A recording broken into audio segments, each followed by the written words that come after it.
আর্থিক সংকট মেটাতে যথেষ্ট মাত্র একটা জবা ফুল। এই 5টি টোটকা বদলে দেবে জীবন। আমাদের ঘুমন্ত ভাগ্যকে জাগিয়ে তোলার জন্য বাস্তুশাস্ত্রে বেশ কিছু উপায় বর্ণিত আছে। বৈদিক জ্যোতিষে বিভিন্ন ফুল ও ফুলের গাছ বিশেষ গুরুত্বপূর্ণ, কারণ ফুল হচ্ছে পজিটিভ এনার্জির প্রতীক। যদি কোনো কারণে ভাগ্য আপনার সহায় না হয়, তাহলে ফুলের বাস্তু টোটকা আপনার জন্য বিশেষ উপকারী হতে পারে। আজ আমরা আলোচনা করব বাস্তু মতে জবা ফুল দিয়ে কিভাবে নিজের সৌভাগ্যের বন্ধ দরজা খোলা যায়। জেনে নিন জবা ফুলের কয়েকটি দারুণ কার্যকরী বাস্তু টোটকা। 1. ঋণ থেকে মুক্তি পাওয়ার উপায়। আপনি যদি ঋণের জালে আটকে থাকেন, তাহলে কোনো একটি শুক্রবার জবা ফুল দিয়ে মা দুর্গা ও গণেশের আরাধনা করুন।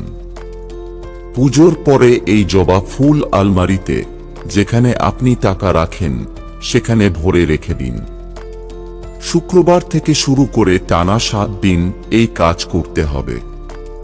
এর ফলে আপনার আর্থিক লাভ হবে এবং ঋণ থেকে মুক্তি পাবেন। 2. আর্থিক অনটন দূর করার উপায়। যদি আপনি আর্থিক সংকটের মধ্যে থাকেন, তাহলে জবা ফুল দিয়ে প্রতি রবিবার সূর্য দেবতার পুজো করুন। একটি তামার পাত্রে একটি জবা ফুল রাখুন। এরপর এই পাত্র জল দিয়ে ভরে দিন। তারপর ওই জল সূর্য দেবতাকে নিবেদন করুন। এর ফলে আর্থিক সংকট থেকে মুক্তি পাবেন।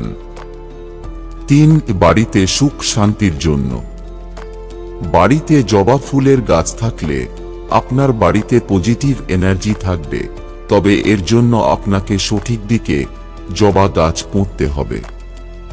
বাড়ির পূর্ব বা উত্তর দিকে জবা গাছ পুঁতুন। খেয়াল রাখতে হবে জবা ফুলের গাছ যেন কখনো শুকিয়ে না যায়।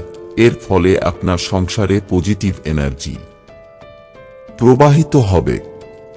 5. দাম্পত্য সুখ পাওয়ার উপায়।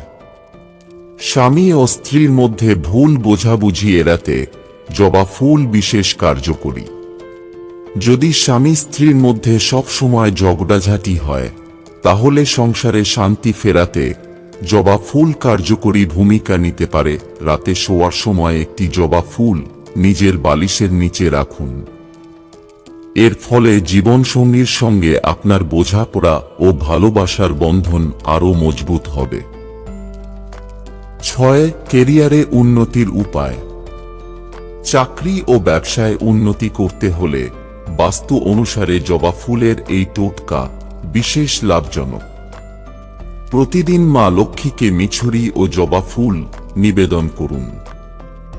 এর ফলে মা লক্ষ্মীর কৃপা আপনার উপর বর্ষিত হবে ও আপনি ক্যারিয়ারে উন্নতি করতে পারবেন। বন্ধুরা, ভিডিওটি ভালো লাগলে লাইক করুন এবং আমাদের চ্যানেলে নতুন হয়ে থাকলে সাবস্ক্রাইব করুন। ধন্যবাদ। আপনার দিনটি শুভ হোক।